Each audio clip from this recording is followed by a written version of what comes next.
Hello friends, ഇന്ന് നമ്മൾ നോക്കാൻ പോകുന്നത് ഏറ്റവും പുതിയ കറണ്ട് അഫേഴ്സാണ്. നമ്മുടെ തൊഴിൽ വാർത്തയെ പ്രസിദ്ധീകരിക്കുന്ന ഏറ്റവും പ്രധാനപ്പെട്ട കറണ്ട് അഫേഴ്സാണ് നമ്മൾ നോക്കാൻ പോകുന്നത്. 2025 ഇന്ത്യ എത്രാമത്തെ സമ്പദ് വ്യവസ്ഥയായി മാറുമെന്നാണ് IMF നിരീക്ഷിക്കുന്നത്. അതായത് നാലാമത്തെ സമ്പദ് വ്യവസ്ഥയായി മാറുമെന്നിട്ടാണ് പറയുന്നത്. 2025 ഇന്ത്യ എത്രാമത്തെ സമ്പദ് വ്യവസ്ഥയായി മാറുമെന്നാണ് IMF നിരീക്ഷിക്കുന്നത്? നാലാമത്തെ. നിലവിൽ ഇന്ത്യ ജപ്പാന് പിറകിൽ അഞ്ചാമത്തെ സമ്പദ് വ്യവസ്ഥയാണ്. നിലവിൽ ഇന്ത്യയുടെ സ്ഥാനം എന്ന് പറയുന്നത് അഞ്ചാം സ്ഥാനമാണ് കേട്ടോ. ഇനി അത് നാലിലേക്ക് കയറുമെന്നാണ് പറയുന്നത്. പുതിയ ലോക സാമ്പത്തിക വീക്ഷണ റിപ്പോർട്ടിൻ്റെ അന്താരാഷ്ട്ര നാണയനിധിയുടെയും നിരീക്ഷണത്തിൻ്റെ ഫലമായിട്ടാണ് ഈ ഒരു കാര്യം വന്നിരിക്കുന്നത്. വരും വർഷങ്ങളിൽ ഇന്ത്യ ജർമ്മനിയെയും മറികടന്ന് മൂന്നാം സ്ഥാനത്ത് എത്തുമെന്നും റിപ്പോർട്ട് സൂചിപ്പിക്കുന്നു. അപ്പോൾ നിലവിൽ ഇന്ത്യ നമ്മുടെ സാമ്പത്തിക സ്ഥിതി അനുസരിച്ച് എത്രാമത്തെ സ്ഥാനത്തിലാണ്? അഞ്ചാമത്തെ സ്ഥാനത്താണ്. ഇനി അത് 2025 നാലാമതാകുമെന്നാണ് പ്രതീക്ഷിക്കുന്നത്. അടുത്തത്, 1972 മുൻ സോവിയറ്റ് യൂണിയൻ ശുക്രനിലേക്ക് വിക്ഷേപിച്ച ഏത് പേടകമാണ് 2025 ഭൂമിയിലേക്ക് തിരിച്ചിറങ്ങിയത്? ഏതാണ്? കോസ്മോസ് 482. കോസ്മോസ് 482 ഭൂമിയിലേക്ക് തിരിച്ചിറങ്ങിയത്. 1972 മുൻ സോവിയറ്റ് യൂണിയൻ ശുക്രനിലേക്ക് വിക്ഷേപിച്ച ഏത് പേടകമാണ് 2025 ഭൂമിയിലേക്ക് തിരിച്ചിറങ്ങിയത്? കോസ്മോസ് 482. 495 കിലോഗ്രാം ഭാരവും 1 മീറ്റർ വീതിയുമുള്ള പേടകം 2025 മെയ് 10 ഇന്തോനേഷ്യയിലെ ജക്കാർത്തയ്ക്ക് പടിഞ്ഞാറായി ഇന്ത്യൻ മഹാസമുദ്രത്തിൽ പതിച്ചത്. ഓക്കെ, അപ്പോൾ 2005 മെയ് 10 ഇന്തോനേഷ്യയിലെ ജക്കാർത്തയ്ക്ക് പടിഞ്ഞാറായി ഇന്ത്യൻ മഹാസമുദ്രത്തിൽ ഇത് പതിച്ചത്. അപ്പോൾ ഒന്നുകൂടെ ഓർക്കുക, 1972 മുൻ സോവിയറ്റ് യൂണിയൻ ശുക്രനിലേക്ക് വിക്ഷേപിച്ച ഏത് പേടകമാണ് 2025 ഭൂമിയിലേക്ക് തിരിച്ചിറങ്ങിയത്? കോസ്മോസ് 482. കോസ്മോസ് 482. റഷ്യൻ ബഹിരാകാശ ഏജൻസിയായ റോസ്കോസ്മോസ് ആണ് പതനം സ്ഥിരീകരിച്ചത്. അടുത്തത്, ദൃശ്യമാധ്യമ രംഗവുമായി ബന്ധപ്പെട്ട് ഇന്ത്യയിൽ നടന്ന ആദ്യ ലോക ഉച്ചകോടിയായ വേവ്സ് 2025. ദൃശ്യമാധ്യമ രംഗവുമായി ബന്ധപ്പെട്ട് ഇന്ത്യയിൽ നടന്ന ആദ്യ ലോക ഉച്ചകോടിയായ വേവ്സ് 2025, അതായത് world audio visual and entertainment submit, വേവ്സിൻ്റെ വേദി എവിടെയായിരുന്നു? Jio world convention centre, Mumbai. ദൃശ്യമാധ്യമ രംഗവുമായി ബന്ധപ്പെട്ട് ഇന്ത്യയിൽ നടന്ന ആദ്യ ലോക ഉച്ചകോടിയായ വേവ്സ് 2025 വേദി എവിടെയായിരുന്നു? ജിയോ വേൾഡ് കൺവെൻഷൻ സെൻറ്റർ, മുംബൈയിലാണ്. മെയ് 1 മുതൽ 4 വരെ നടന്ന ഉച്ചകോടിയിൽ 90 രാജ്യങ്ങളിൽ നിന്നുള്ള പ്രതിനിധികൾ പങ്കെടുത്തിട്ടുണ്ട്.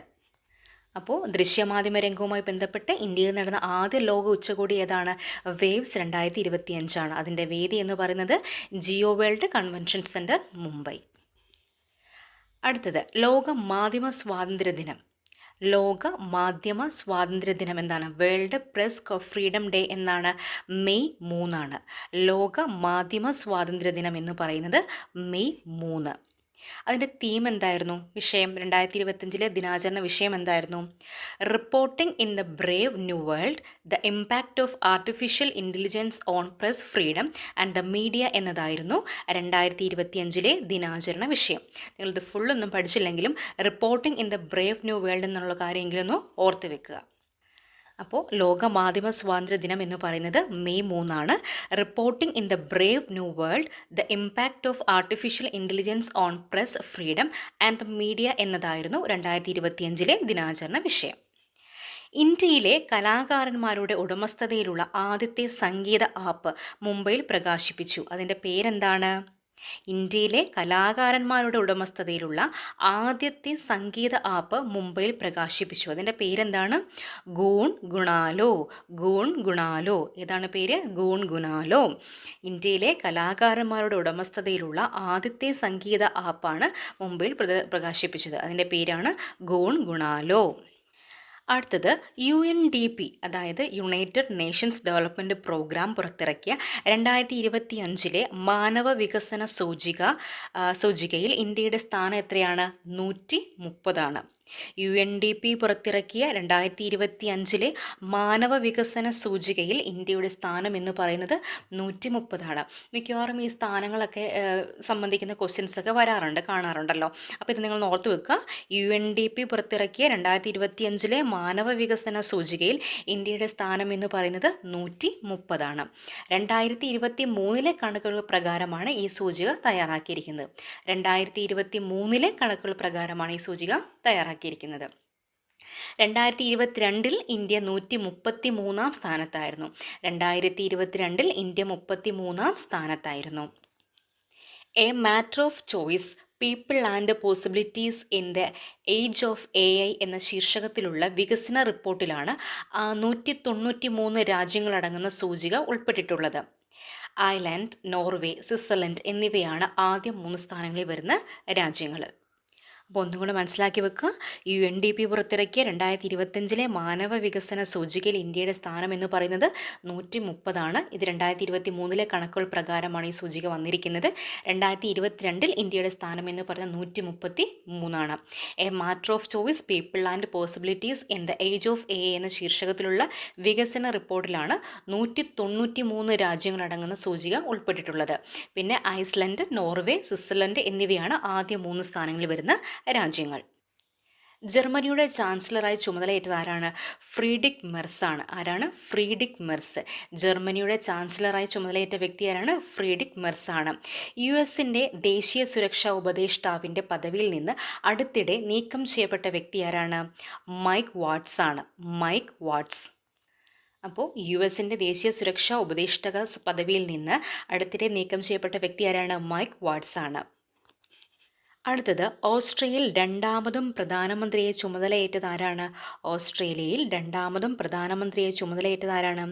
ആന്റണി ആൽബനീസ് ആണ്. ആന്റണി ആൽബനീസ് ആണ്. ഓസ്ട്രേലിയയിൽ രണ്ടാമതും പ്രധാനമന്ത്രിയെ ചുമതലയേറ്റത് ആന്റണി ആൽബനീസ് ആണ്. 21 വർഷത്തിനിടെ ഓസ്ട്രേലിയ തുടർച്ചയായി 2ാം തവണ അധികാരത്തിലെത്തുന്ന ആദ്യ പ്രധാനമന്ത്രി കൂടിയാണ് ആൽബനീസ്. അപ്പോൾ ഓസ്ട്രേലിയൻ 2ാമതും പ്രധാനമന്ത്രിയായി ചുമതലയേറ്റത് ആരാണ്? ആന്റണി ആൽബനീസ് ആണ്. 21 വർഷത്തിനിടെ ഓസ്ട്രേലിയയിൽ തുടർച്ചയായി 2ാം തവണ അധികാരത്തിലെത്തുന്ന ആദ്യ പ്രധാനമന്ത്രി കൂടിയാണ് ആൽബനീസ് എന്ന് പറയുന്നത്. US പൗരനായ ടീം ഫ്രീഡ് അടുത്തിടെ വാർത്താ പ്രാധാന്യം നേടിയത് എങ്ങനെയാണ്? US പൗരനായ ടീം ഫ്രീഡ് അടുത്തിടെ വാർത്താ പ്രാധാന്യം നേടിയത് എങ്ങനെയാണ്? 100ലേറെ തവണ പാമ്പുകടിയേറ്റ ഫ്രീഡിൻ്റെ രക്തത്തിൽ നിന്ന് ഗവേഷകർ ആൻറ്റിവെനം, അതായത് പ്രതിവിഷം വികസിപ്പിച്ചുകൊണ്ട്. US പൗരനായ ടീം ഫ്രീഡ് അടുത്തിടെ വാർത്താ പ്രാധാന്യം നേടിയത് എങ്ങനെയാണ്? 100ലേറെ തവണ പാമ്പുകടിയേറ്റ ഫ്രീഡിൻ്റെ രക്തത്തിൽ നിന്ന് ഗവേഷകർ ആൻറ്റിവെനം വികസിപ്പിച്ചതുകൊണ്ട് കേട്ടോ. 2025 മെയ് 4 അന്തരിച്ച സാക്ഷരതാ സാമൂഹ്യ പ്രവർത്തക ആരാണ്? KV റാബിയ. 2025 മെയ് 4 അന്തരിച്ച സാക്ഷരതാ സാമൂഹ്യ ക്ഷേമ പ്രവർത്തക ആരാണ്? KV റാബിയാണ്. KV റാബിയ.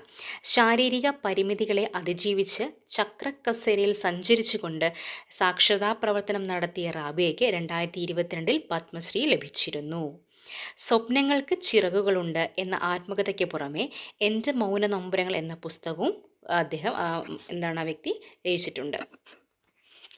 അപ്പോൾ 2025 മെയ് 4 അന്തരിച്ച സാക്ഷരതാ സാമൂഹ്യക്ഷേമ പ്രവർത്തക ആരാണ്? KV റാബിയാണ്. ശാരീരിക പരിമിതികളെ അതിജീവിച്ച് ചക്രക്കസേരയിൽ സഞ്ചരിച്ചുകൊണ്ട് സാക്ഷരതാ പ്രവർത്തനം നടത്തിയ റാബിയയ്ക്ക് 2022 പത്മശ്രീയും ലഭിച്ചിട്ടുണ്ട്. അപ്പോൾ ഒന്ന് ഓർത്തു വെച്ചേക്കുക. സ്വപ്നങ്ങൾക്ക് ചിറകുകളുണ്ട് എന്ന ആത്മകഥയ്ക്ക് പുറമെ എൻ്റെ മൗന നൊമ്പരങ്ങൾ എന്ന പുസ്തകവും രചിച്ചിട്ടുണ്ട്. അപ്പോൾ 2025 മെയ് 4 അന്തരിച്ച സാക്ഷരതാ സാമൂഹ്യ പ്രവർത്തകയുടെ പേരെന്താണ്? KV റാബിയ. ശാരീരിക പരിമിതികളെ അതിജീവിച്ചുകൊണ്ട് ചക്രക്കസേരയിൽ സഞ്ചരിച്ചുകൊണ്ട് ഒരു സാക്ഷരതാപ്രവർത്തനം നടത്തിയ റാബിയയ്ക്കും 2022 പത്മശ്രീ ലഭിച്ചത്. പുസ്തകങ്ങൾ ഏതൊക്കെയാണ്? സ്വപ്നങ്ങൾക്ക് ചിറകുകളുണ്ട്, എൻ്റെ മൗന നൊമ്പരങ്ങൾ. സ്വപ്നങ്ങൾക്ക് ചിറകുകളുണ്ടെന്നുള്ളത് എന്താണ്? ആത്മകഥയാണ്. അതൊന്ന് ഓർത്തു വെച്ചേക്കുക. മുൻ US പ്രസിഡന്റ് ജോൺ എഫ് കെന്നഡിയുടെ പേരിലുള്ള 2025 ധീരതാ പുരസ്കാരം John F Kennedy profile in courage നേടിയത് ആരാണ്? മൈക്ക് പെൻസ് ആണ്. Mike Pence. മുൻ US പ്രസിഡന്റ് ജോൺ എഫ് കെന്നഡിയുടെ പേരിലുള്ള 2025 ധീരതാ പുരസ്കാരം, അതായത് John F Kennedy profile in courage നേടിയതാരാണ്? മൈക്ക് പെൻസ് ആണ്. മൈക്ക് പെൻസ് ആണ് നേടിയിട്ടുള്ളത്. ഡൊണാൾഡ് ട്രംപ് ആദ്യ പ്രസിഡൻ്റായ കാലത്ത്, അതായത് 2017 2021 വൈസ് പ്രസിഡൻ്റ് ആയിരുന്നു മൈക്ക് പെൻസ് എന്ന് പറയുന്നത്. അപ്പോൾ ഒന്നും കൂടെ ഓർത്ത് വെക്കുക, മുൻ US പ്രസിഡന്റ് ജോൺ എഫ് കെന്നഡിയുടെ പേരിലുള്ള 2025 ധീരതാ പുരസ്കാരം നേടിയത് ആരാണ്? മൈക്ക് പെൻസ് ആണ്. അദ്ദേഹം ഏതായിരുന്നു? ഡൊണാൾഡ് ട്രംപിൻ്റെ കാലത്ത് എന്തായിരുന്നു? വൈസ് പ്രസിഡന്റ് ആയിരുന്നു അല്ലേ, മൈക്ക് പെൻസ് എന്ന് പറയുന്നത്. ഇനി മറ്റൊരു പുരസ്കാരമാണ് MP വീരേന്ദ്രകുമാർ സ്മാരക പ്രഥമ ദേശീയ പുരസ്കാര ജേതാവ് ആരാണ്? MP വീരേന്ദ്രകുമാർ സ്മാരക പ്രഥമ ദേശീയ പുരസ്കാരം, അതായത് നാഷണൽ തോട്ട് ലീഡർഷിപ്പ് ജേതാവ് ആരാണ്? പാണ്ഡുരംഗ ഹെഗ്ഡെ ആണ്. MP വീരേന്ദ്രകുമാർ സ്മാരക പ്രഥമ ദേശീയ പുരസ്കാരം, അതായത് നാഷണൽ തോട്ട് ലീഡർഷിപ്പ് പുരസ്കാര ജേതാവ് ആരാണ്? പാണ്ഡുരംഗ ഹെഗ്ഡെ ആണ് കേട്ടോ. വനനശീകരണത്തെ പ്രതിരോധിക്കുന്ന അപ്പിക്കോ പ്രസ്ഥാനത്തിൻ്റെ സ്ഥാപകനാണ് പരിസ്ഥിതി സംരക്ഷകൻ കൂടിയായ ഹെഗ്ഡെ. ഓക്കെ. ഇനി ചിപ്കോ പ്രസ്ഥാനത്തിൽ നിന്ന് പ്രചോദനം ഉൾക്കൊണ്ടാണ് 1983 കർണാടകയിലാണ് നമ്മുടെ അപ്പിക്കോ പ്രസ്ഥാനം രൂപം കൊണ്ടത്. ചിപ്കോ പ്രസ്ഥാനത്തിൽ നിന്ന് പ്രചോദനം ഉൾക്കൊണ്ടാണ് 1983 കർണാടകയിലാണ് അപ്പിക്കോ പ്രസ്ഥാനം രൂപം കൊണ്ടത്. അടുത്തത് അന്താരാഷ്ട്ര നഴ്സസ് ദിനം എന്നാണ്? മെയ് 12. അന്താരാഷ്ട്ര നഴ്സസ് ദിനം എന്നാണ്? മെയ് 12. ആധുനിക നഴ്സിംഗിൻ്റെ ഉപജ്ഞാതാവും വിളക്കേന്തിയ വനിത, അതായത് ലേഡി വിത്ത് ദ ലാമ്പുമായി എന്നറിയപ്പെടുന്ന ഫ്ലോറൻസ് നൈറ്റിംഗേലിൻ്റെ ജന്മദിനമാണ് എന്ന്? 1820 മെയ് 12. സോ അതുകൊണ്ടാണ് മെയ് 12 നഴ്സിംഗ് ദിനമായിട്ട് ആചരിക്കുന്നത്. അപ്പോൾ അന്താരാഷ്ട്ര നഴ്സിംഗ് ദിനം എന്ന് പറയുന്നത് മെയ് 12 കേട്ടോ. അടുത്തത് ദേശീയ ലീഗൽ സർവീസ് അതോറിറ്റിയുടെ എക്സിക്യൂട്ടീവ് ചെയർമാനായി നിയമിതനായ സുപ്രീം കോടതി ജഡ്ജി ആരാണ്? ജസ്റ്റിസ് സൂര്യകാന്ത്. ദേശീയ ലീഗൽ സർവീസ് അതോറിറ്റിയുടെ എക്സിക്യൂട്ടീവ് ചെയർമാനായി നിയമിതനായ സുപ്രീം കോടതി ജഡ്ജിയാണ് ജസ്റ്റിസ് സൂര്യകാന്ത്. ദേശീയ ലീഗൽ സർവീസ് അതോറിറ്റിയുടെ എക്സിക്യൂട്ടീവ് ചെയർമാനായി നിയമിതനായ സുപ്രീം കോടതി ജഡ്ജി ആരാണ്? ജസ്റ്റിസ് സൂര്യകാന്താണ്. സ്ഥാനഭ്രഷ്ടയാക്കപ്പെട്ട മുൻ പ്രധാനമന്ത്രി ഷെയ്ഖ് ഹസീനയുടെ രാഷ്ട്രീയ പാർട്ടിയെ ബംഗ്ലാദേശിലെ ഇടക്കാല സർക്കാർ നിരോധിച്ചു. പാർട്ടിയുടെ പേരെന്താണ്? അവാമി ലീഗ്. സ്ഥാനഭ്രഷ്ടയാക്കപ്പെട്ട മുൻ പ്രധാനമന്ത്രി ഷെയ്ഖ് ഹസീനയുടെ രാഷ്ട്രീയ പാർട്ടിയെ ബംഗ്ലാദേശിലെ ഇടക്കാല സർക്കാർ നിരോധിച്ചു. പാർട്ടിയുടെ പേരെന്താണ്? അവാമി ലീഗ്. എന്നാണ് രൂപീകരിക്കപ്പെട്ടത്? 1949 ജൂൺ 23 അവാമി ലീഗ് രൂപവൽക്കരിക്കപ്പെട്ടത്. അപ്പോൾ സ്ഥാനഭ്രഷ്ടയാക്കപ്പെട്ട മുൻ പ്രധാനമന്ത്രി ഷെയ്ഖ് ഹസീനയുടെ രാഷ്ട്രീയ പാർട്ടിയെ ബംഗ്ലാദേശിലെ ഇടക്കാല സർക്കാർ നിരോധിച്ചു. പാർട്ടിയുടെ പേരേതാണ്? അവാമി ലീഗ്. രൂപം കൊണ്ടത് 1949 ജൂൺ 23. അടുത്തത് ഏറ്റവും കൂടുതൽ അടുത്തത് ടെസ്റ്റ് ക്രിക്കറ്റിൽ നിന്ന് വിരമിച്ച ഇന്ത്യൻ ക്രിക്കറ്റ് ടീമിൻ്റെ മുൻ നായകൻ ആരാണ്? ടെസ്റ്റ് ക്രിക്കറ്റിൽ നിന്ന് വിരമിച്ച ഇന്ത്യൻ ക്രിക്കറ്റ് ടീമിൻ്റെ മുൻ നായകൻ നിങ്ങൾക്കറിയാം, വിരാട് കോഹ്ലിയാണ്. വിരാട് കോഹ്ലി അല്ലേ? ടെസ്റ്റ് ക്രിക്കറ്റിൽ നിന്ന് വിരമിച്ച ഇന്ത്യൻ ക്രിക്കറ്റ് ടീമിൻ്റെ മുൻ നായകൻ എന്ന് പറഞ്ഞാൽ വിരാട് കോഹ്ലിയാണ്. ഏറ്റവും കൂടുതൽ ടെസ്റ്റുകളിൽ ഇന്ത്യൻ ടീമിനെ നയിച്ച ക്യാപ്റ്റനാണ്. ഏറ്റവും കൂടുതൽ ടെസ്റ്റുകളിൽ ഇന്ത്യൻ ടീമിനെ നയിച്ച ക്യാപ്റ്റനാണ്. 68 ടെസ്റ്റുകളിൽ 40 എണ്ണത്തിൽ ജയം നേടി. 68 ടെസ്റ്റുകളിൽ 40 എണ്ണത്തിൽ വിജയം നേടിയിട്ടുണ്ട്. 7 ഇരട്ട സെഞ്ചുറികളുമുണ്ട്. 7 ഇരട്ട സെഞ്ചുറികളുമുണ്ട്. അപ്പോൾ ടെസ്റ്റ് ക്രിക്കറ്റിൽ നിന്ന് വിരമിച്ച ഇന്ത്യൻ ക്രിക്കറ്റ് ടീമിൻ്റെ മുൻ നായകൻ എന്ന് പറയുന്നത് ആരാണ്? വിരാട് കോഹ്ലിയാണ്. ഏറ്റവും കൂടുതൽ ടെസ്റ്റുകളിൽ ഇന്ത്യൻ ടീമിനെ നയിച്ച ക്യാപ്റ്റൻ കൂടിയാണ് അദ്ദേഹം. 68 ടെസ്റ്റ് മത്സരങ്ങളിൽ 40 എണ്ണത്തിൽ നമുക്ക് വിജയം നേടാൻ പറ്റിയിട്ടുണ്ട്. 7 ഇരട്ട സെഞ്ചുറിയും അദ്ദേഹത്തിനുണ്ട്. മറ്റൊരു പ്രത്യേകത എന്ന് പറഞ്ഞാൽ ടെസ്റ്റിൽ കൂടുതൽ വിജയം നേടിയ ക്യാപ്റ്റന്മാരിൽ 4-മനാണ് അദ്ദേഹം. ടെസ്റ്റിൽ കൂടുതൽ വിജയം നേടിയ ക്യാപ്റ്റന്മാരിൽ 4-മനാണ് അദ്ദേഹം എന്ന് പറയുന്നത്. അടുത്തത് കേരള ഹൈക്കോടതി ഡെപ്യൂട്ടി സോളിസിറ്റർ ജനറലായി തിരഞ്ഞെടുക്കപ്പെട്ടതാരാണ്? കേരള ഹൈക്കോടതി ഡെപ്യൂട്ടി സോളിസിറ്റർ ജനറലായി തിരഞ്ഞെടുക്കപ്പെട്ടതാരാണ്? OM ശാലീന. കേരള ഹൈക്കോടതി ഡെപ്യൂട്ടി സോളിസിറ്റർ ജനറലായി തിരഞ്ഞെടുക്കപ്പെട്ടത് OM ശാലീന. ഈ പദവിയിലെത്തുന്ന ആദ്യ വനിത കൂടിയാണ് ആര്? OM ശാലീന. കേരള ഹൈക്കോടതി ഡെപ്യൂട്ടി സോളിസിറ്റർ ജനറലായി തിരഞ്ഞെടുക്കപ്പെട്ട വ്യക്തി ആരാണ്? OM ശാലീന. ഈ പദവിയിലെത്തുന്ന ആദ്യ വനിത കൂടിയാണ് ഇവർ. ഇനിയിപ്പോൾ നമുക്ക് വരുന്ന അടുത്ത ക്ലാസ്സുകളിൽ നമുക്ക് എന്താ പറയുക, നമ്മുടെ കറണ്ട് അഫേഴ്സും കാര്യങ്ങളൊക്കെ ആയിട്ട് കാണാൻ പറ്റും കേട്ടോ. അപ്പോൾ ഈ കാര്യങ്ങളെല്ലാം നിങ്ങളൊന്ന് റിവൈസ് ചെയ്ത് വെക്കുക. Okay, thank you.